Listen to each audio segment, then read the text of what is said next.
ደብረ ዘይት የሚመጣው መቅሰፍት ከአይን ጥቅሻ የፈጠረ ነው። ራሴን የለም ወጋኝ የለም ቆረጠኝ የለም ጠብ በተኛበት ቅረት በቆመበት ድፈት ሳሎን ያለ መኝታ ቤት ያለ ሳሎን አይመጣም። ከአይን ጥቅሻ የፈጠረ መቅሰፍት ይታዘዛል። ከቀኑ 4 ሰዓት ከሌሊቱ 4 ሰዓት ያነሳል። ነፍስ አባት የሌላችሁ እግዚአብሔር ይሁናችሁ። ነፍስ አባት ኖሯችሁ ንስሐ ያልገባችሁ ስጋው ደግሞ ያልተቀበላችሁ እግዚአብሔር ይሁናችሁ። እሳት ገና ሰማይ የሚያወርድ በነፋስ አንዱ ባውሎ ነፋስ አንዱ በእሳት የሚነጠቁ ይመጣሉ። ምን ልትሆኑ? እስካሁን ኖር ያለው ቢከፋኝ ባይከፋኝ ከእንግዲህ ተፈጥሮ ሰው ለሚሆን ይብላኝ። ተዉ ተሰብሰቡ። ይብላኝላችሁ ጉዞ የምታዘጋጁ ዕለተ እሑድ ተጠንቀቁ። ዛሬ ምናልባት ደብረ ዘይት ይህን መንገድ የሆኑ አርብ ግቡ። ገዳማት የምትሄዱ ሰዎች እውነት ለገዳሙ የምትሄዱ ከሆነ አርብ ግቡ። ቅዳሜ እሑድን አስቀድሱ። ዕጣኑን አሽትቶ ሰኞ ኪዳን አድርሳችሁት ተጠንቀቁ። ጻድቃንና ኃጥአን የሚለዩባት ዓለም የሚያልፍባት ዕለተ እሑድ ናት። ተጠንቀቁ። ራቁታችሁን እንዳትቀሩ። ዛሬ እኮ የምጽአት ቀን የሚነገርበት ነው። ነገረ ምጽአት ነው። ሄዷል ዘመኑ። አዳምጡ ኃይለ ቃሉን፣ አንብቡ ወንጌሉን። ምናልባት ዳሩ ግን ገና ነው ብላችሁ እንዳትታለሉ። ከተናገረው 2000 ዓመት ነው። ቀኑ ጊዜው ደርሷል ማለት ነው። የመጨረሻዎቹ ምልክቶች ናቸው። እንዳትተኙ። ረሃብ፣ ቸነፈር፣ የምድር መናወጥ በልዩ ልዩ ስፍራ ይሆናል። በየሀገሩ ካታ፣ ስደት፣ በሽታ፣ ሽብር፣ እሪታ፣ ጫጫታ ይህ ሁሉ ምልክት ይሆናችሁ። የመጥጣር መጀመሪያ ናቸው። አንተም ጨካኝ ነበርክ፣ ጨካኝ አዘዘብህ፣ እንደገና ዳቦ እሳት ነደደብህ ብለዋል። ከታችኛ በሰራነው ኃጢአት ምክንያት የሚመጣ መቅሰፍት፣ ከላይ የእግዚአብሔር ቁጣ። አንተም ጨካኝ ነበርክ አለ። የእናቴ ልጅ ከታችህን ግፍ ስትሰራ ከላይ ደግሞ ለሰራኸው ግፍ እሳት ይዘንብብሃል ነው የሚልህ። በሁለት እሳት መካከል ያጋያል። እንደ ጨከንክ ይጨክንብሃል። ጨካኝ ይልክብሃል። ተው ልብ ግዛ፣ አትጨክን። አርፋችሁ ተቀመጡ። ዓለም ዛሬ መጽሐፍ ቅዱስን ወንጌልን አልሰማሁም ብሎና ሐዲስን እንዳትል በኮምፒውተሩ በቴሌቪዥኑ ወንጌል የሌለበት የለም። አንግቦ የሚድን እግዚአብሔር ያደለው ነው። ትውልድ ምክንያት የለውም። ይፈርሳል ሕንፃ እግዚአብሔር ሰው ያልቃል፣ ይበሰብሳል፣ እርስ በርሱ ይተራረዳል፣ ይተላለቃል። አስተውሉ። ዘመኑ ይህ ሊሆን ግድ ነው። ትንቢት የተነገረበት ነውና ዘመኑን ዋጁ። ታላቁ ምልክትም ይህ ነው። ቀኑ ለመቅረቡ ሕዝብ በሕዝብ ላይ ይነሳል፣ መንግስትም በመንግስት ላይ ይነሳል። ሌላው ሀገር መንግስት በሌላው ሀገር መንግስት ላይ በጠላትነት ይነሳል። እርስ በርሱ ይተራረዳል፣ እርስ በርሱ ይጨፋጨፋል። ምን እየሰራን ያለ ነው? አሁን ምን እያደረግን ያለ? አንድ ሕዝብ የነበረ እርስ በርሱ ይተላለቃል፣ ይጨካከላል፣ ይተራረዳል። በዚህ ዘመን ከአመፃ ብዛት የተነሳ ከኃጢአትና ከግፍ ብዛት የተነሳ በምድር ላይ የሚሰራውን ግፍ እያየ ራሱን እያሳቀቀ እስከ መጨረሻው የሚሰራውን ግፍ አይቶ ያልካደ የጸና እርሱ የጨከነ ይድናል። ደብረ ዘይት የምንቆይበት ርዕስ ደብረ ዘይት ማቴዎስ 24 ከቁጥር 1 እስከ 36 አለፍ ብዬ ነው ማየው ኃይለ ቃሉን ብቻ። ማርቆስ 13ን ሉቃስ 20ን አንብቡት። ደብረ ዘይት ማለት ምን ማለት? ደብረ ዘይት ማለት ወይራ የሸፈነው ተራራ ነው። ከወይራ ዘይት ይወጣል። ቅባ ቅዱስ ይባላል። ቅባ ቅዱሱ በሕገ ኦሪቱ የነበሩ ካህናት ጸልየው ድውያን ፈውሰውበታል። ቅባ ሜሮንን መድኃኒታችን ኢየሱስ ክርስቶስ በግብፅ በረሃ ላብ አልቦት ላቡ በተጨመቀበት በለሳን እንደገና የቅዱስ ዮሴፍን ብትር ሰብሮ በናዝሬት ተክሎ ግብፅ የበቀለውም ናዝሬት የበቀለውም በለሳን አንድ አይነት ነው። የኦሪቱን ዘይት በቅባ ሜሮን ለውጦታል። ኃይሉ በእጁ የተከለውና ወዙ የፈሰሰበት ስለሚበልጥ ህመምተኞችን በሜሮን ማጥመቅና ሜሮን ነው የሚቀባው። ቅባ ቅዱስ ለህመምተኞች ሁለት ነገር ላይ እንጠቀማለን። ቀንዲል 7 ኤጲስቆጶሳት ወይ 7 ካህናት ጸሎቱም ረጅም ነው። ቄደር ሃይማኖቱን ለውጦ ከሌላ ከአሕዛብ ሄዶ የተመለሰ የአሳማ ስጋ የበላ በየቡና ቤቱ የተልከሰከሰ ጾም የገደፈ ይነከርበት ቅባ ቅዱስ ወይራ ስለሚበቅልበት ደብረ ዘይት ተብሏል። እሱም ከባህር ወለል በላይ 75 ሜትር ከፍ ይላል። ነቢየ ልዑል ዳዊት በዚህ በደብረ ዘይት ልጁ አቤሴሎም ባሳደደው ጊዜ ምሕረትን ለመሻት ጸልዮበታል። ነቢየ ልዑል ሕዝቅኤል ስብሐተ እግዚአብሔር እንደሚደረስበት ይህ የዛሬው ዕለት እንደሚፈጸምበት ታይቶት ተናግሮታል። ትንቢት ጌታችን መድኃኒታችን ኢየሱስ ክርስቶስ ሲያስተምር እነሆ ሲንገላታ ውሎ ውሃ ጠማህ ና እንጀራ ብላ ና ግባ የሚለው የለም። እሱ ትምህርቱን ሲጨርስ ሁሉም ብትን። ዛሬም እኛ ስንጨርስ እኮ ዞር ብሎ የሚያሄን የለም። የት ትገባለህ ወዴት የሚለው ብትን። ያ ብትን ጥለው ሲሄዱ ደብረ ዘይት ተራራ ሲጸልይ ያድርበት ነበረ። የኛ ጌታ መድኃኔዓለም በሆሳዕና ዕለት በደብረ ዘይት አልፎበታል። መድኃኒታችን ኢየሱስ ክርስቶስ እንደገና በዕርገት ዕለት ደብረ ዘይት ተራራ ወስዷቸው አርጎበታል። የሌላ ምስጢር አልገባም። ከዚያ ቀጥሎ በዛሬው ዕለት ነገረ ምጽአቱን ለንጹሐን አባቶቻችን ብጥር አድርጎ አንጥሮ እቅጩን ነግሯቸዋል።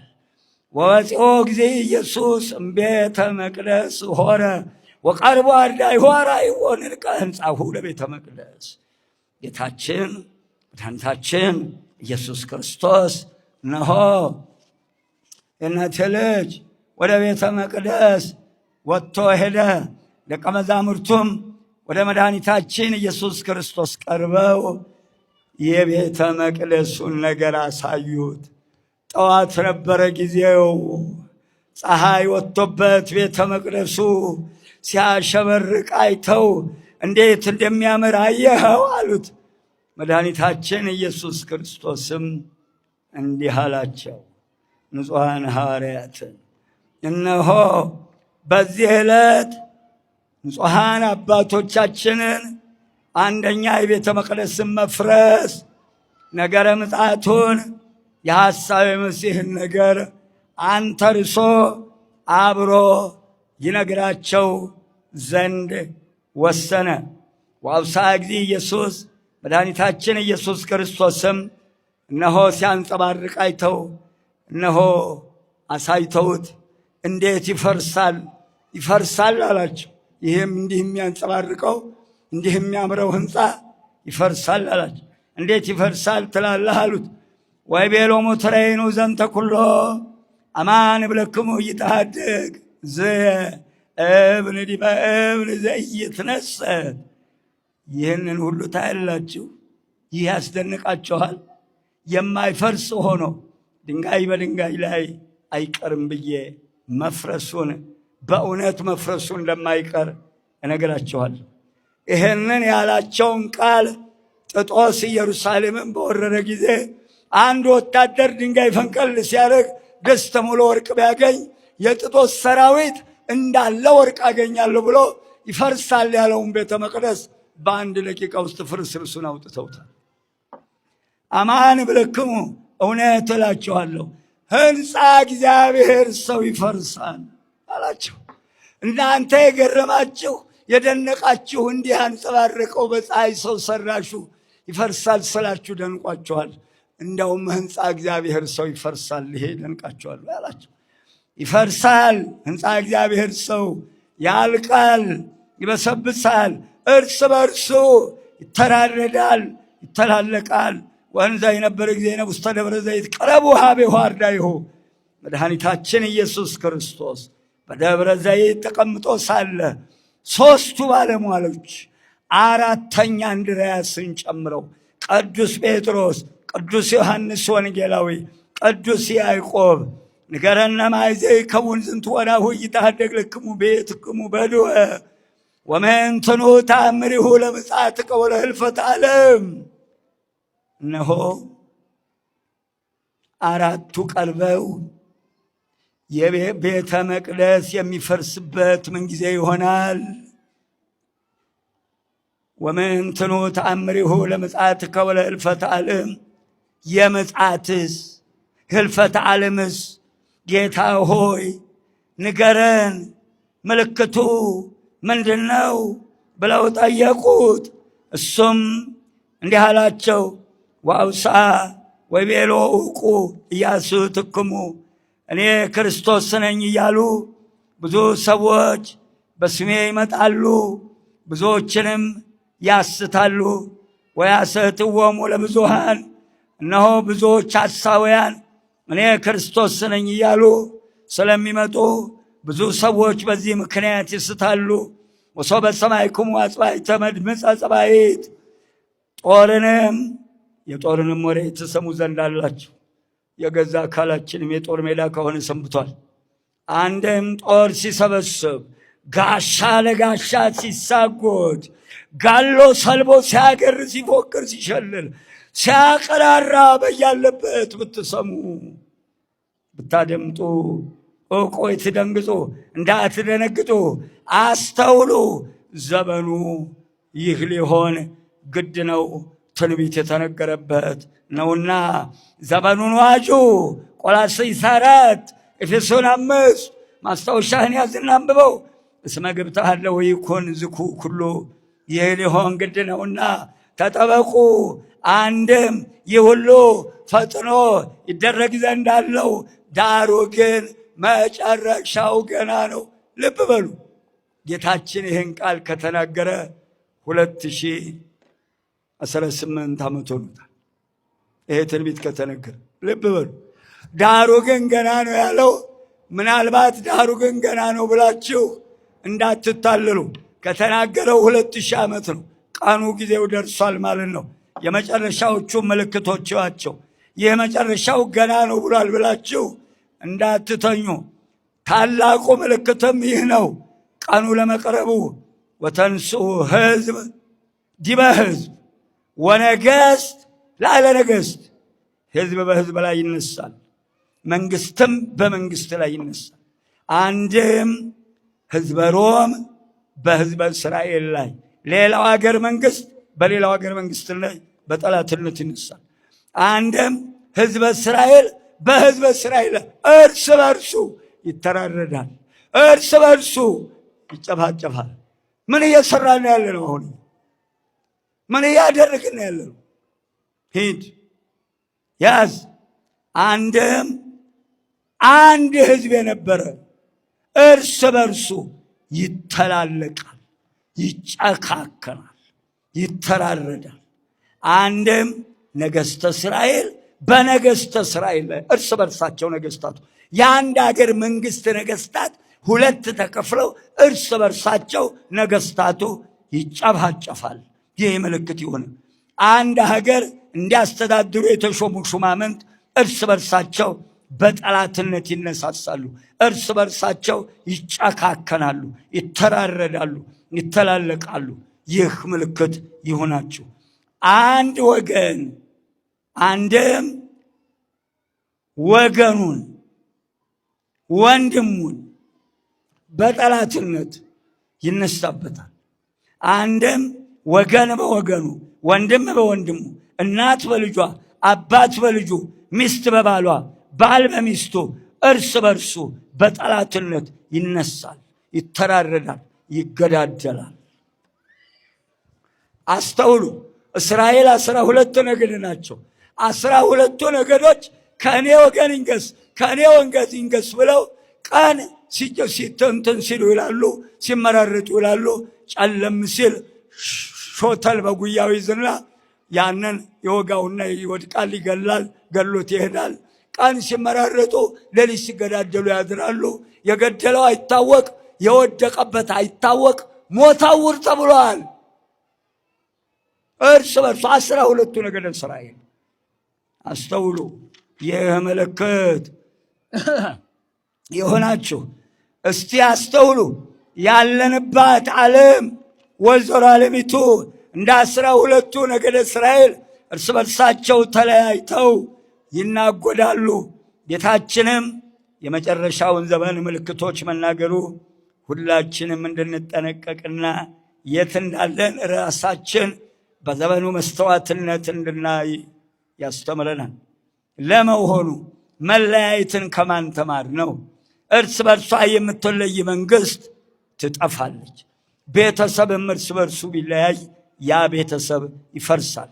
እነሆ እርስ በርሱ የሚለይ ከተማም ወይም ቤት አይቆምም። ማቴዎስ 12:25 ቁጥር ጀምሮ ጌታችን አምላካችን በማይታበል ቃሉ እርስ በርስ መለያየት የሚያወጣውን ውድቀት ነግሮናል። ማርቆስ 3:23 ጀምሮ አንብቡት። እነሆ ዛሬ የአቤልን ደም የቀመሰች መሬት እነሆ እርስ በርሱ በገዛ ራሱ የአንድ አባት የአንድ እናት ልጅ የአንድ ማኅፀን የአዳምና የሔዋን ልጅ እርስ በርሱ ተለያይቶ እርስ በርሱ እየተናጎደ የአቤልን ደም የቀመሰች መሬት በደም እየታጠበች ትገኛለች። ወይዘሮ ዓለሚቱ ተጨንቃለች።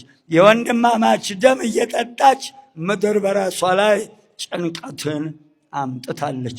በገዛ ራሷ የምንኖርባት ዓለም ልርገፍ ልርገፍ ልርገፍ እያለች ነው። አባቶቻችን ነግረውናል።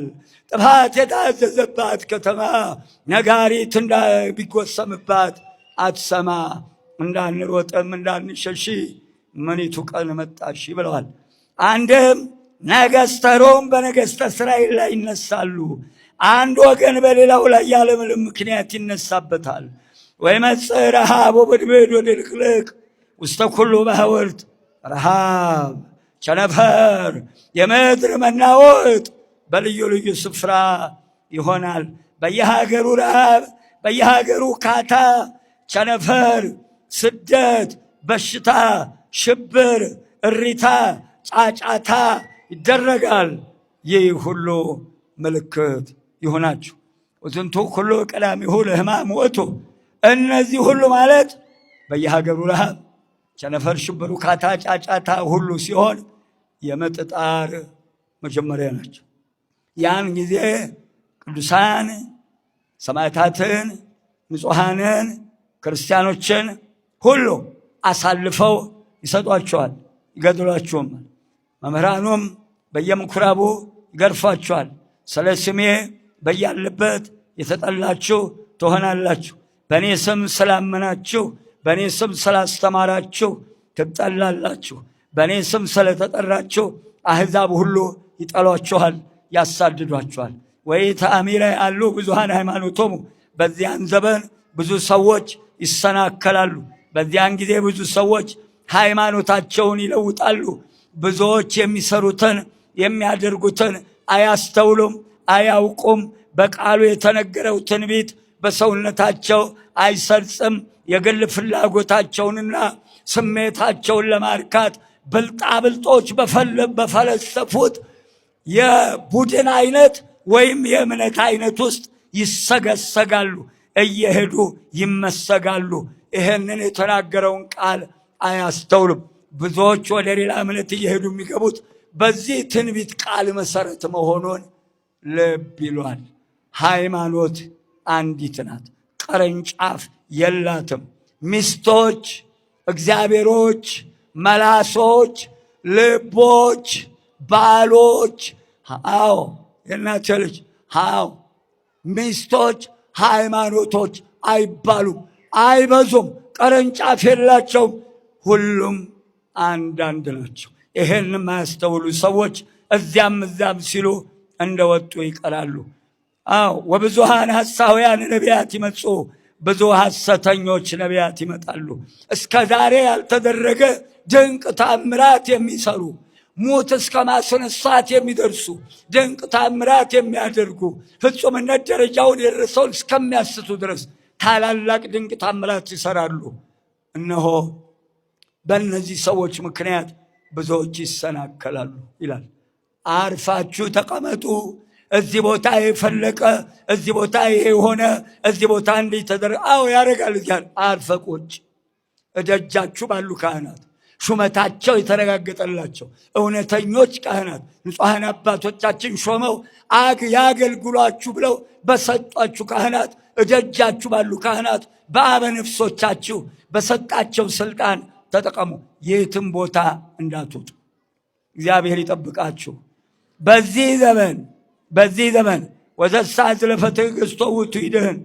ከአመፃ ብዛት የተነሳ ከኃጢአትና ከግፍ ብዛት የተነሳ በምድር ላይ የሚሰራውን ግፍ እያየ ራሱን እያሳቀቀ እስከ መጨረሻው የሚሰራውን ግፍ አይቶ ያልካደ የጸና እርሱ ይድናል። እርሱ የጨከነ ይድናል። ወገኖቼ እግዚአብሔር የሌለ እንዳይመስላችሁ። በትንቢቱ ስለተነገረ አስቀድሞ ጨካኞች ሰዎች፣ ግፈኞች እንደሚፈጠሩ ራሱ የተናገረው ቃል እየተፈጸመ ስላለ ለምን ይሄ ሲፈጸም እግዚአብሔር ዝም አለ ብላችሁ የለም እንዴ ብላችሁ መጠራጠር ደረጃ እንዳትደርሱ። አንተም ጨካኝ ነበርክ፣ ጨካኝ አዘዘብህ፣ እንደገና ዳቦ እሳት ነደደብህ ብለዋል እናቶቼ። ልጠይቃችሁ እስቲ መቼም ወይዘሮ ስንዱ ወይዘሮ እንከን የለሽ፣ አቻም የለሽ፣ ወይዘሮ አቻም የለሽ፣ ኧረ ዳርም የለሽ። የእናቴ ልጅ የገና ዳቦ ከየትና ከየት ነው? ቶሎ በሏ። ከላይና ከታች፣ ከላይና ከታች። ከታችኛ በሰራነው ኃጢአት ምክንያት የሚመጣ መቅሰፍት፣ ከላይ የእግዚአብሔር ቁጣ። አንተም ጨካኝ ነበር ካለህ የእናቴ ልጅ ከታችህን ግፍ ስትሰራ ከላይ ደግሞ ለሰራኸው ግፍ እሳት ይዘንብብሃል ነው የሚለው። በሁለት እሳት መካከል ያጋያሃል። እንደ ጨከንክ ይጨክንብሃል፣ ጨካኝ ይልክብሃል። ተው ልብ ግዛ፣ አትጨክን። ከመጨካከን ይሰውረን እያላችሁ ጸልዩ። ከመጨካከን ይሰውረን። አሜን የሚል የለም እኮ ጌራ ያጠናሻንቻ ከሐሰት ብዛት ከኃጢአት ብዛት የተነሳ የብዙ ሰዎች ፍቅር ትቀዘቅዛለች። እነሆ ሃይማኖታቸውን ይለውጣሉ። ብዙ ሰዎች ፍቅራቸው ይቀዘቅዛል። ብዙ ሰዎች ምግባራቸውን የቀደመ በጎ ስራቸውን ይተዋሉ።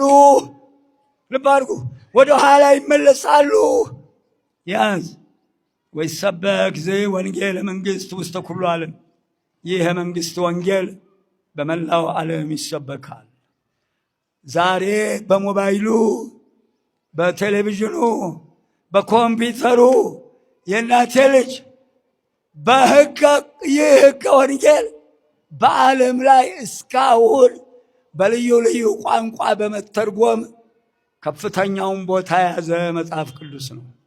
ዓለም ዛሬ መጽሐፍ ቅዱስን ወንጌልን አልሰማሁም ብሉይና ሐዲስን እንዳትል በኮምፒውተሩ፣ በቴሌቪዥኑ በልዩ ልዩ ቋንቋ ተተርጉሞ ወንጌል የሌለበት የለም።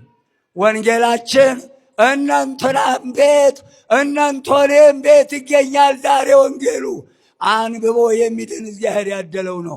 ስለዚህ እግዚአብሔር በቋንቋም ከፍተኛ ደረጃ ቦታን ይዟል። ትውልድ ምክንያት የለውም። በሞባይሉ በኮምፒውተሩ እናንተናም ጋር እናንተኔም ጋር ገብቷል። ምክንያት የለንም። እነሆ ወንጌሉ እንደዚህ መሰበኩ ይህ የመጨረሻው ምልክት ነው አለ የኔ ጌታ። ከመ ይኩን ስማ በላዕለ አሕዛብ፣ ባመኑትም ባላመኑትም ቤት ለመፈራረጃ ይሆንባቸው ዘንድ ይህ የመንግሥት ወንጌል ይሰበካል። በዚህን ጊዜ መጨረሻው ይመጣል። እንግዲህ በነቢየ ልዑል ዳንኤል የተባለውን የጥፋት ርኩሰት ቆሞ ስታዩ አንባቢው ያስተውል። ትንቢተ ዳንኤል 11 ቁጥር 31 ልብ በሉ። እዚህ ጋር ከኔ ጋር ሆኖ ወዘሮሙ ይትነሱ እምኔሆሙ ያረኩሱ መቅደሰ። ከነዚህ ጋር 3 ሰራዊት አሉ። መቅደሱን ግንቡን ያረክሳሉ፣ የዘወትር መሥዋዕቱን ያስቀራሉ፣ የጥፋት ርኩሰት ያቆማሉ፣ መቅደስ ሰውነታቸውን ያረክሳሉ። ልብ በሉ እዚህ ጋር አንደኛ መቅደስ ሰውነታቸውን በድፍረት ኃጢአት ያለ ስርዓት ንጽሕና ድንግልናቸውን በማጉደፍ በድፍረት ማህፀን በመዝጋት ድንግልናቸውን በማጥፋት በድፍረት የእናቴ ልጅ ወንድም ወደ እህቱ ይሄዳል፣ አባት ወደ ልጁ ይገባል። ወንድም ወደ እህቱ ይገባል። እህትማማች ወደ አንድ ሴት አንድ ወንድ ይገባሉ። ወንድማማች ወደ አንድ ሴት ይገባሉ። አባትና ልጅ ወደ አንድ ሴት ይገባሉ። በድፍረት ቅዱስ ሰውነታቸውን ክርስቶስ የሞተበትን ሰውነት ያረክሳሉ፣ ይሰርቃሉ፣ ያመነዝራሉ፣ ግፍ ይሰራሉ። ትንቢተ ሕዝቅኤል 22 ምዕራፍን አንብቡት። ጽንስ ያስወርዳሉ፣ ደም ያፈሳሉ። የእናቴ ልጅ በገዛ ራሳቸው መቃብያን ካልዕ ምዕራፍ 1 ጽንስ ያስወረዱ ሰዎች ሄኖክ 19 ቁጥር 27ና 28 ጽንስ ያስወረዱ ማኅፀን የዘጉ በጤፉ አሸዋ በወተት ውሃ የሚጨምሩ እንዲህ አድርገው ኃጢአትና ግፍ እየሰሩ በጭካኔ መቅደስ ሰውነታቸውን ያረክሳሉ። እንደገና የቤተ መቅደሱን አሰራር አበላሽተውታል። በዚህ ዘመን የሚሰሩ መቅደሶች መቅደስ ቅድስት ቅኔ ማህሌት አይደለም፣ አፍርሰውታል ስርዓቱን። በሕገ ኦሪቱ መድኃኔዓለም ልዑል እግዚአብሔር ሙሴ ቃሌን ጠብቅ፣ በቃሌ ላይ ምንም እንዳትጨምር፣ ምንም እንዳትቀንስ፣ እንደማሳይህ እንደ ማደሪያው ምሳሌ አድርገህ ስራ መቅደሴን። ዘጸአት 25 8ና 9 የታደለ ሙሴ እነሆ ድንኳኗን ቅድስተ ቅዱሳን መቅደስ ደብተራ ኦሪት 3 አልጎ ሰራት። ድንኳኗን አንቲ ውእቱ ደብተራ ዘቀዳሚት አንድምታ ውዳሴ ማርያም። እንደገና በቃል ለሙሴ እንደማሳይ ስራ ያለውን በፊልጵስዩስ ሰኔ 20 ስንክሳር አንብቡት። እነሆ ቅዳሴ ማርያም ክፍል 3 አንብቡት። ሐዋርያትን በደመና ሰብስቦ 3 ድንጋይ አምጥቶ መቅደስ ቅድስት ቅኔ ማህሌት አልጎ መቅደስ ህንፃ ቤተ ክርስቲያን አሰራር ስርዓተ ቤተ ክርስቲያን ሁለቱን አስተምሮ በሰሩት ቤተ መቅደስ ሐዋርያት ራሱ ቀድሶ እመቤታችንን መቅደስ አልጎ ለሶስተኛ ጊዜ ሐዋርያትን አቁርቦ አድርጓል። መቅደሱን ያረክሳሉ፣ ስርዓቱን ያፈርሳሉ አለ። ዛሬ የሚሰሩ አብያተ ክርስቲያናት ማርገፉ የለም። እንግዲህ መርገፍ ነዋ። ጤናው ረግፏል፣ ሰላሙ ረግፏል፣ በረከቱ ረግፏል፣ ፍቅሩ ረግፏል። ማርገፉ የለም። ጉልላቱ ላይ የነበረች መሶበ ወርቅ እመቤታችን አውርደዋታል። መስቀሉ ስር የነበረች የጉልላቱ መርገፍ ትርጉሙ ሌላ፣ ዙሪያውን ያለ መርገፍ ትርጉሙ ሌላ። አንድምታ ወንጌል አፍርሰውታል። አሁን ውስጥ ስርዓት ነው የቀላቸው። ቀስ እያሉ እየገቡ ነው። በአትሮኑሱ ጀምረውታል፣ በመስቀሉ ጀምረውታል፣ በስዕሉ ጀምረውታል፣ በምንጣፉ ጀምረውታል። የእናቴ ልጅ ተያይዘን እንጥፋ። መድኃኔዓለም ይለየን፣ በሚለየው መንገዱ ይለይ። ቀልደውበታል ቤተ መቅደሱን። የጥፋት ርኩሰት ያቆማሉ። ያዝ የጥፋት ርኩሰት ያቆማሉ። ዘዳግም 27 ቁጥር 15 በእግዚአብሔር ዘንድ የተጠላ በሰው እጅ ሥራ የተቀረጸ በሰው እጅ የተሰራ ቀልጦ የተሰራ ምስል የሚያደርግ እርጉም ይሁን። ዘዳግም 27 ቁጥር 28 በጀሶ በሲሚንቶ በፕላስቲክ እየሰሩ በየቤተ ክርስቲያኑ በር ላይ ሐውልት እያቆሙ ነው። በእግዚአብሔር ቤተ መቅደስ ምንም አይነት ሐውልት አታቁም ይላል። አቁመውባታል። የጥፋት ርኩሰት ያቆማሉ። ትንቢቱ ተፈጽሟል። እየው ቦሌ መድኃኔዓለም፣ እየው ጎፋ ገብርኤል፣ እየው ጎላ ሚካኤል አቁመውበታል። በጀንቶ በሲሚንቶ ተክለው እላይ ሥላሴ ላይ ከላይ ያ ሁሉ ጣዖት ተደርድሮ ከታይ ታቦት ገብቷል። ፈረደ እግዚአብሔር። ጠቅላላ ከነቤተ መልክናው እንዳሉ ሙሉን አውጥቶ ምድረ በዳ የጣላቸው። አልተናገሩባትም፣ ናቋት። የናቋትን አውጥቶ ጣላቸው። እችም ቤተ መቅደስ የሚያከብሯትን እንጂ የእናቴ ልጅ የማያከብሩትን ዋጋቸውን መስጠት አውጥታ መጣል ትችልባታለች። ያከበሯት ይከብራሉ። ምንድነው ያለው? ኤሊን ምንድነው ያለው? ኤሊ ስለምን ቁርባኔን ናቃችሁ? ስለምን ቤተ መቅደሴን አቃለላችሁ? አባቶቻችሁ የተቀበሩበትን መቅደሴን ለምን ናቃችሁ? የናቁኝ ይናቃሉ፣ ያከበሩኝ ይከበራሉ። ይህ አይሆንልኝም። ሁለቱ ልጆች መቅደሴን የደፈሩ በአንድ ቀን ይሞታሉ። ዓይንህን እርጅና አያፈዘውም፣ የልጅ ሐዘን ዓይንህን ያፈዘዋል። የልጅ ሐዘን ዓይንህን ያፈዘዋል። በዘመንህ ሽማግሌ አይኖርም። እነሆ ልጆች በወጣትነት ዘመናቸው ይቀሰፋሉ። ዓይንህን የሚያፈዘው የልጅ ሐዘን ነው። ለራሴ እንደ ልቤ የሆነልኝ ካህን አስነሳለሁ፣ በቀባሁት ፊት ይሄዳል። እንዲህ አይሆንልኝም። ቤተ መቅደሱን የደፈሩ ሰዎች መጨረሻ አያምርም። እንዲህ አድርገው በሶስት ነገር መቅደሴን ያረክሳሉ። ይህ ምልክት የሆነ በመቅደሴ የጥፋት ርኩሰት ያቆማሉ፣ ምስጢሬን ይገልጻሉ፣ ስርዓቴን ያፈርሳሉ። ይህ ምልክት የሆነ ድሮ 4 መጋረጃ ነበራት ቤተ መቅደሷ። በ4ቱ ኪሩብ ምሳሌ መጋረጃው ለምሳሌ አባቶቻችን ሲቀድሱ ቦታ አለው፣ መጋረጃው ይወርዳል። በሴቶች በኩል ያለው መጋረጃ ይወርዳል። በወንዶቹ በቅኔ ማህሌቱ ቀኝ ያለው መጋረጃ ይወርዳል። በወንዶቹ ግራ መጋረጃ አለ፣ ክህነት የሌለው አይገልጽም። በሴቶቹ ቀኝ መጋረጃ አለ፣ ክህነት የሌለው አይገልጽም። ሁሉም በተመስጦ ሴቶች በሴቶች ቦታ፣ ወንዱ በወንድ ቦታ፣ ካህናት በቦታቸው፣ በምዕራብ ያሉ በቅኔ ማህሌቱ፣ በምስራቅ በሁለቱ መጋረጃ መሃል ክህነት ያላቸው በምስጢር የሚያስቀድሱበት ስርዓት ሁሉ ፈርሷል። አዎ ቤተ መቅደሴን ያፈረሰውን አፈርሰዋለሁ ነው ያለው። ስርዓቱን ያፈረሱትን ሁሉ ያፈራርሳቸዋል። መከራው ያልቅበት፣ ምህረቱ ያልቅበት። ይህ ምልክት ይሁናችሁ። እዩት። መሐንዲሶች የሆናችሁ ሁሉ ይህቺ ስርዓት አንዷ ብትጎል እጅህን እንዳታገባች። መቅደስ ቅድስት ቅኔ ማህሌት፣ ጉልላቷ፣ መሶበ ወርቅ፣ መስቀል፣ መርገፍ፣ ዙሪያው ጠቅላላ የቅኔ ማህሌቱ የመቅደሱ የቅድስቱ ጣራ ሙሉውን ዙሪያ መርገፍ፣ ሰብአ ሰገል፣ እመቤታችን፣ የግብፅ ስደት፣ ዘካርያስ፣ ራሔል አንድምታ አለው። ዝም ብለው ያደረጉት አይደለም። አንድምታውን ሁሉ አፈራርሰውታል። ያፈራርሰው የለም። ጠብቅ። ሰይፍ ነው እንግዲህ ወዳ ሌላውን ነገር አለ። ለመከራ እኮ አይገድሙም። መቅደሴን ያፈርሳሉ። ይህንን አስተውሉ። ይህ በሆነ ጊዜ በደጅ ቆሜአለሁ። ከሰገነት የወጣው ከምድር ቤት ያለ ወደ ላይ አይበል፣ ከእርሻ ያለ ወደ ኋላ አይመለስ።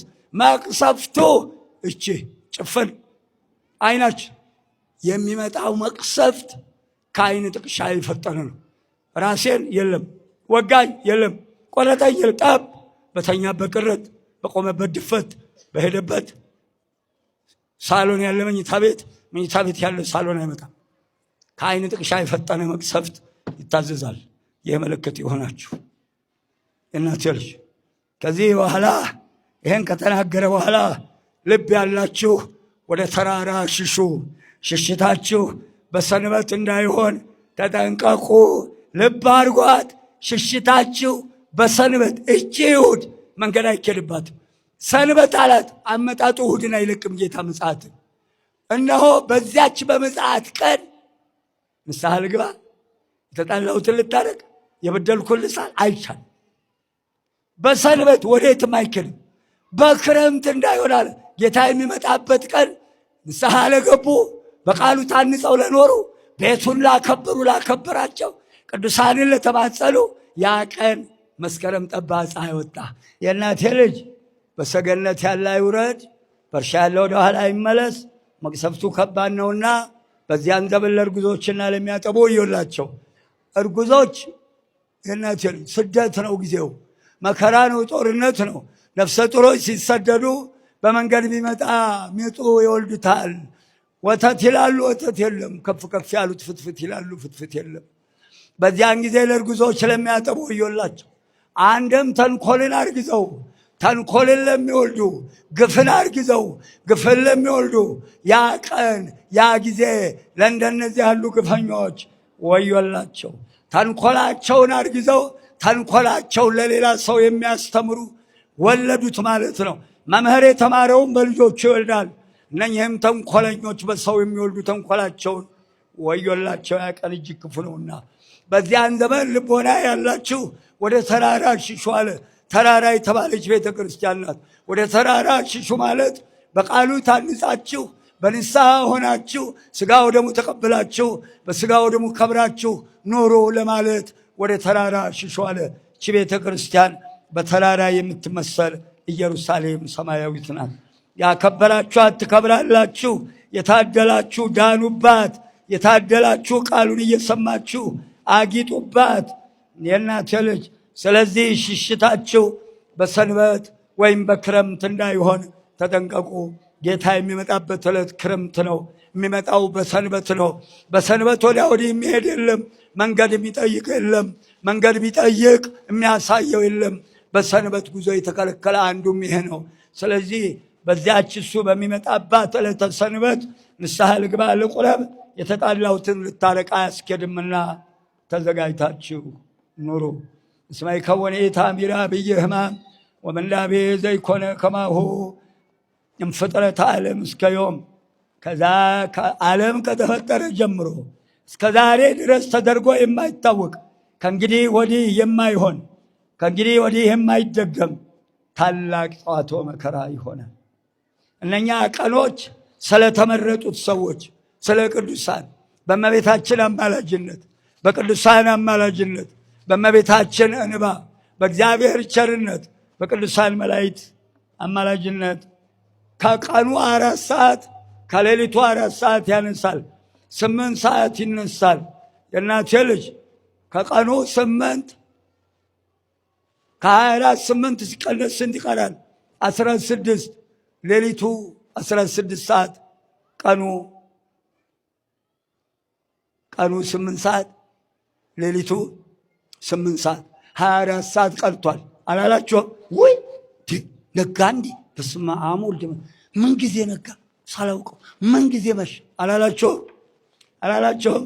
ስለ ቅዱሳን ጸሎት እነኛን ክፎችን ከመሬት ለመጥረግ የቅዱሳኖቹ የንጹሃኖቹን ጭንቁን አስወግዶ በጎ ቀን ለማምጣት ስለ ክፎቹ በበጎቹ ምክንያት ቀኑን ያሳጥረዋል ይላል። ያሳጥርልን መከራችንን መድኃኔ ዓለም ክርስቶስ እንዳዘና ያስቀረን። በዚያን ሰዓት በዚያ በጽኑ መከራ ብዙዎች መሞትን ይመኛሉ። ከባህር ይጠልቃል። ውሃውን ሲጠጣ ሲተፋ ሲንፈራፈር ይከርማል እንጂ ነፍሱ አትወጣም። ቢታነቅ እዛው ገመዱ ላይ ሲንፈራገጥ ይከርማታል እንጂ ነፍሱ ከስጋው አትለይም። ሞትን አሰናብተዋለሁ ይላል። እነኛ ክፎች በዚያ በስቃይ በመከራ ፍዳቸውን ይጠብሳሉ። ተው ደግ ስራ ይሻላል። ተው እናቴ ልጅ ተው እንመለስ። ስለዚህ በዚያን ጊዜ ሞት አይገኝም። እነዚህ ክፎች ሰዎች ከመቅሰፍቱ ጽናት ከመቅሰፍቱ ስቃይ የተነሳ ግፈኞች ሰዶማውያን የእናቴ ልጅ በራሳቸው ስራ በራሳቸው ኃላፊነት በፈለሰፉት የክፋት ምንጭ መከራና መቅሰፍቱ ጸንቶባቸው በስቃይ ሕይወታቸው ያልፋል። በዚያ ጽኑ መከራ ውስጥ ጥበበኛ በጥበቡ ኃያል በኃይሉ ሀብታም በሀብቱ ሊያመልጥ አይችልም። ሀብታሞቹ ብርና ወርቃቸው ሊያድናቸው አይችልም። ትንቢተ ሶፎንያስ ምዕራፍ 1 አንብቡት። አሜሃ እመቦ ዘይቤልክሙ ነዋ ዘያሃሎክሙ ማርቆስ። እነሆ ክርስቶስ በዚያ ስቃይ ዘመን እዚህ ቦታ ነው እዚህ አለ ቢሏችሁ እንዳትሰሙ። በዚያች መከራ ውስጥ ሐሰተኞች ነቢያት ሐሰተኞች ክርስቶሶች ድንቅ ድንቅ ታምራት እየሰሩ ለማሳት ወደ እናንተ ይመጣሉ። እነሆ ከነዚህ ሽሹ። ወናሁ አቅደምኩ ነጊሮተክሙ።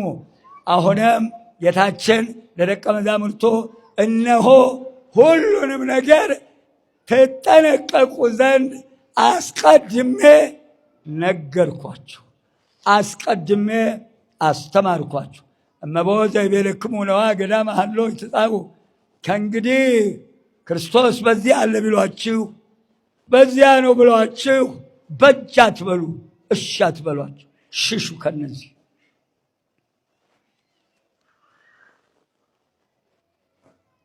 ከዚያም ሀባህሎ ገደላ ይትጋቡ አንሰርት፣ በደን ባለበት አሞሮች ይሰበሰባል። እናንተም እኔ ባለሁበት ትሰበሰባላችሁ።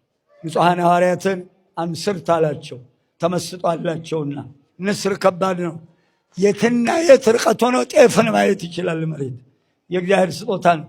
ንጹሐን አባቶቻችንም ከወይነ ሰዓት የደረሱ አባቶቻችን ሰባቱ ሰማይ ጽርሐ አርያም ዓይናቸው አልፎ እንደ ብፁዕ አባታችን አቡነ ተክለ ሃይማኖት ያሉ የሥላሴን ዙፋን ያዩ ነበር። እግዚአብሔር አምላክ የአባታችን የአቡነ ተክለ ሃይማኖት አምላክ ልመናችንን ይሰሙ። በዚያን ጊዜ ፀሐይ፣ በዚያ ወራት ፀሐይ ይጨልማል፣ ጨረቃ ብርሃንን አትሰጥም፣ ከዋክብት ይረግፋሉ። ፀሐይ ይጨልማል ሲል ፀሐይ ያለው ነገስታቱን፣ ካህናቱን፣ መሳፍንቱን፣ መኳንንት ፀሐይ አላቸው። ፀሐይ የእናቴ ልጅ የፀሐይ ብርሃን ጨረቃ ላይ ሲያርፍ ጨረቃ ታበራለች። ነገስታቱ መሳፍንቱን መኳንንቱን ይሾማሉ። መሳፍንቱ መኳንንቱ ከታች ያሉትን ይሾማሉ። ፀሐይ ያለው ከላይ ያሉትን፣ ጨረቃ ያለው በተዋረድ ያሉትን፣ ከዋክብት ያለው ሰራዊታቸውን። እነሆ ፀሐይ ትጨልማለች ሲል በድንገት በዚህ ዘመን ያሉ ነገስታት ሳያስቡት የህይወታቸውን ማለፍ፣ የቤተ መንግስታቸው መፍረስ፣ የመንግስታቸው መበተን መናገር ነው። ጨረቃ ያለው አንድም አህዛብን ነው። አህዛብ በምድር ይበዛሉ። አህዛብ ጨረቃ ብርሃኗ መሬትን እንዲሸፍን፣ አህዛብ ብዛታቸው ምድርን ይሸፍናል። ኃጢአታቸው ምድርን ይሸፍናል። ይጨልማል ሲል ሳይታሰብ በድንገት ጥፋታቸውን መናገር ነው። አህዛብን ባላሰቡት ሰዓት ጠፋ። ከዋክብት ይወድቃሉ ያለው ያዘጋጇቸው ሰራዊት ሳያስቡት መበተናቸውን፣ መደምሰሳቸውን፣ መጥፋታቸውን መናገር ነው። ከዋክብት ይወድቃሉ ሲል በተዋረድ የእናቴ ልጅ አስተውሉ። እግዚአብሔር ልዑል ከእኛ ጋር ይሆን።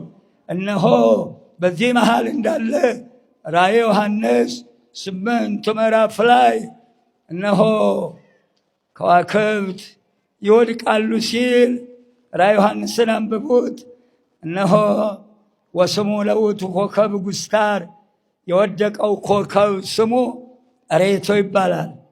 አንድም ይህ ሬቶ እሬት ለምሳሌ ምሬቱን ቀስ ብሎ ወደ ንጹሕ ውሃ ያስተላልፋል። ይህ ሬቶ የተባለው አጋንንት በራሱ ጥበብ በራሱ ኃይል መርዙን ወደ ሰው ይረጭና የሰውየውን ሕይወቱን መራራ ያደርገዋል። አንድም የወደቀው ኮከብ ዲያብሎስ ነው። እብስትዮን ይባላል። እብስትዮንም ማለት ሕግ የሚለውጥ ማለት ነው። ዛሬ ዓለም በራሱ ፈቃድ የተፈጥሮንም ሕግ ለውጦ አንድ አይነት ጾታ ብሎ ግብረ ሰዶም ፈጽሞ እንደቀለጠ ሕግ የሚለውጥ ብሏል። ዛሬ ዓለም ብዙ አይነት ሕግ እየለወጠ እርስ በርሱ ሲናጎድ ሲቀልጥ እናየዋለን። ይህ አጋንንት ወደ መሬት ወድቆ በተጠመቁትም ባልተጠመቁትም ላይ ወረደ። የራሱን ስራ አሰራቸው። በዚህን ጊዜ እሱ እነሱ ላይ ሆኖ ሕይወታቸውን አምርሮ ሕግ አስለውጦ አእምሯቸውን ለውጦ ባሰራቸው ክፉ ስራ ምክንያት በምድር ላይ ከእግዚአብሔር ዘንድ ግፉ ይበዛልና መቅሰፍትና መዓት መውረዱን መናገር ነው። ልዑል እግዚአብሔር ከዚህ መዓትና መቅሰፍት ያውጣ። እግዚአብሔር ከኛ ጋር ይሁን። በመጨረሻም ስርዓቴን ያፈርሳሉ፣ ምስጢሬን ይገልጻሉ። እነሆ ይህ ሲሆን ጊዜው የመጨረሻ እንደቀረበ እወቁ። ፀሐይም በድንገት ትጨልማለች ሆኗል። ጨረቃም ሆኗል። ከዋክብት በአሁኑ ሰዓት እየወደቁ ነው። ይህን ሁሉ ስታዩ በደጅ መቆሜን እወቁ። ከዚያም የእናቴ ልጅ ወእምበለስ አእምሩ አምሳሊሁ፣ እነሆ የመጨረሻው በለስ በለመለመች ጊዜ በደጅ ቆሜያለሁ። በለስ ያለው ቤተ እስራኤልን እነሆ በለስ በለመለመች ጊዜ ሲል በለስ ስትለመልም ፍሬም ታፈራለች፣ ግንዷ ያድጋል፣ ቅርንጫፍ ትጨምራለች፣ ፍሬ ታፈራለች። ጥላዋ መሬትን ይሸፍናል። ምን ማለት ነው? በለስ ያለው ቤተ እስራኤልን ነው ብለናል። ፍሬ ማፍራቷ መንግስት መስርታ ባንዲራ ቁማ በዓለም ላይ መታወቅ ስትጀምር፣ ፍሬው እንዲጨምር፣ ቅርንጫፉ እንዲጨምር በዓለም ላይ ህዝቦቿን ሰብስባ ህዝቦቿን ችላ የሚፈለገውን አድርጋ ማስተዳደር ጀምራ ቁጥሯ እየጨመረ በዓለም ላይ እየታወቀች በሄደች ጊዜ በደጅ ቆሜያለሁ ልበሉ። አንድም ነገረ ምጽአቱን ከበለስ ተማሩ። ጫፏ ሲለሰልስ ቅጠሏ ሲያቆጠቆጥ በደጅ መቆሜን እወቁ። አንድም በለስ የለመለመ አጽቅ ያወጣ እንደሆነ መከር እንደደረሰ ታውቃላችሁ። በጋ እንደደረሰ ታውቃላችሁ። በጋ የአጨዳ የውቂያ ገለባና ምርቱ የሚለይበት፣ አውድማው የሚለቀለቅበት፣ ጎተራው ተከፍቶ ምርት ወደ ጎተራ የሚገባበት በጋ ያለው ምጽአቱን ነው። በዚያን ጊዜ ጻድቃንና ኃጥአን የሚለዩበት፣ ክፎች፣ ግፈኞች፣ ደም አፍሳሾች፣ ዘራፊዎች፣ ሌቦች፣ ጉበኞች፣ አስማተኞች፣ መተተኞች፣ ሟርተኞች ተፈርዶባቸው ወደ ዘላለም ፍዳ የሚገቡበት ዕለት፣ ገለባውን እንደሚያቃጥል የሚቃጠሉበት፣ ፍዳቸውን የሚቀበሉበት፣ በጎ የሰሩ ዋጋቸውን የሚቀበሉበት ዕለት በጋ ተብሏል። በደጅ ቆሜያለሁ። ስለዚህ ቤተ እስራኤል መንግስት አቁማ እነሆ በዓለም መታወቅ ስትጀምር የመጨረሻው ይመጣል። እውነት እውነት እላችኋል ከማውኬ አንትሙኒ እምከመሪክሙ ዘንተ ኩሎ አእምሩ ከመቀርበ ሀበ ኆኅት። እናንተ ሁሉ ስታዩ ከደጅ ቆሜያለሁ። ከደጅ ያለ ቤቶች ቤተ እግዚአብሔር ግቡ፣ ደጆች ቤተ እግዚአብሔር ግቡ። እደጅ ቆሜያለሁ። እደጅ የቆመ ግባ ብቻ ነው የሚባለው። በደጅ እንደቆመ እስራኤል ምን እየሰራች ነው? በሚሊዮን ተቆጥራ አታውቅም። 7 ተኩል ሆናለች። ዙሪያውን ስትከበብ ስታዩ ተከባለች። የመጨረሻው ነው አላ የኔ ጌታ አማን ይብለክሙ ከመ ይተሃልፍ ዛቲ ትውልድ እስከዚህ ሁሉ ይትገበር። እውነት እውነት 2 ጊዜ እላችኋለሁ እናቴ ልጅ ይህ ትውልድ አያልፍም። አንድም እውነት አለ።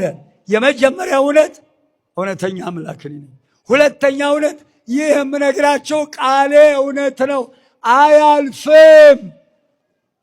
ሰማይና ምድር ያልፋሉ፣ ቃሌ አያልፍም። አማን ይብለክሙ በእውነት እነግራቸዋለሁ። ሁሉ እስኪያልፍ ሁሉ እስኪፈጸም ድረስ ቤተ አይሁድ አታልፍም። እንዳታልፍ በእውነት እነግራቸዋለሁ። ሰማይ ወምድር ያልፍ። አንድም ሰማይ ምድር ያልፋል፣ ሕጌ አያልፍም።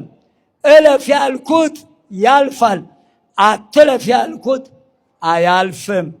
እለፍ ያልኩት ያልፋል፣ እለፍ ያላልኩት አያልፍም። ሕጌን የያዘ አያልፍም፣ ሕጌን ያልያዘ ግን ያልፋል ብሎ ለደቀ መዛሙርቱ ጌታችን መድኃኒታችን ኢየሱስ ክርስቶስ በዛሬው ዕለት በደብረ ዘይት ተራራ እንዲህ አድርጎ ነገረ ምጽአቱን ነግሯቸዋል።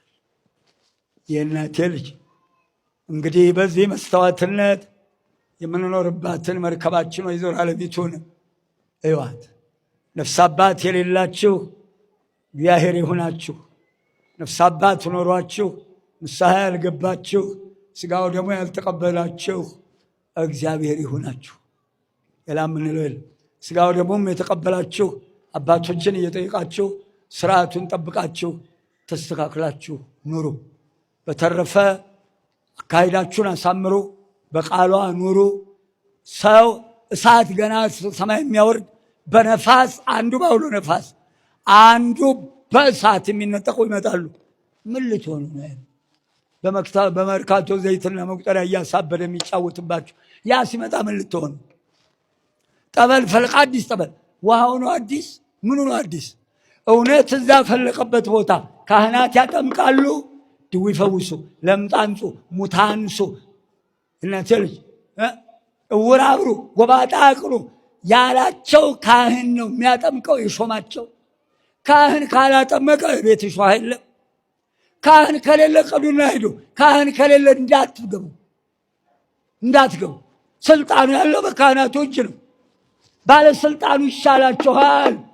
እውነት አባቶቻችን የሾሙ እማዝነው ድፍረታቸው። በመርካቶ ቆብና ሻሽ፣ ቆቡ ያለው መርካቶ፣ መስቀሉ መርካቶ፣ ከበሮ መርካቶ፣ ካባው መርካቶ። እንደው ታቦቱም ገብቶ ይሆን? መሸጥ ነገር የለም እኮ ዘንድሮ መሸጥ ነገር የለም። ገብቶ ይሆን ታቦቱ? መቋሚያው መርካቶ። ኧረ ተው፣ እደጃችሁ በምታውቋቸው ካህናት ተጠቀሙ። አውሬ እንዳይበላችሁ። ገንዘብ ከሌለ ገደል ነው። ነግሬያችኋለሁ። ይብላኝለት ሌባ፣ ይብላኝለት ጉቦ ይበላ፣ ይብላኝለት በጤፍ አሸዋ እርጥብ በርበሬ የሸጠ፣ በሜትር የሰረቀ እናቴ ልጅ፣ በጠቅላላ ክፉ የሰራ የእናቴ ልጅ። ወይዘሪት ማን አልፎሽ መሃል ላይ ገብተሽ፣ ወይዘሪት ማን ጠግቦሽ እዚያ ማዶ ሆነሽ፣ ማን ይሆን ያደለው ተሻግሮ የሚያይሽ? እስካሁን ኖር ያለው ቢደላኝ ባይደላኝ፣ እስካሁን ኖር ያለው ቢከፋኝ ባይከፋኝ፣ ከእንግዲህ ተፈጥሮ ሰው ለሚሆን ይብላኝ ብለዋል አባቴ ዲዮስቆሮስ። የእናቴ ልጅ ተዉ፣ ተሰብሰቡ፣ ራሳችሁን ጠብቁ፣ ስጋው ደግሞ ተቀበሉ፣ በስርዓት ኑሩ። በዛው ዕድሜያችሁ ይብዛ፣ በጨመርኩ ይጨምርላችሁ፣ ለትንሣኤው ያብቃን፣ ከማናውቀው አደጋ ይሰውረን። መከራችን ጠቅሎ አእምሯችን የሚያልፍበትን ነገር ያምጣ። መድኃኔ ዓለም ይቻለዋል። በማይመረመረው በታላቅ ክንዱ የእናቴ ልጅ ሎጥን ቤቱን የከበቡትን አይነ ልቦናቸውን አሳውሯል። ክፉ የሚያስቡብንን ሁሉ አይነ ልቦናቸውን ያሳውረው መድኃኔ ዓለም ክርስቶስ። የእናቴ ልጅ የዳንኤልን አንበሶች እንዳይበሉት አፋቸውን የዘጋ መልአኩ ቅዱስ ሚካኤል እነሆ እናቴ ልጅ አፋቸውን የከፈቱትን አናብስት አፋቸውን መልአኩ ይዝጋልን። በቸርነቱ አይለየን።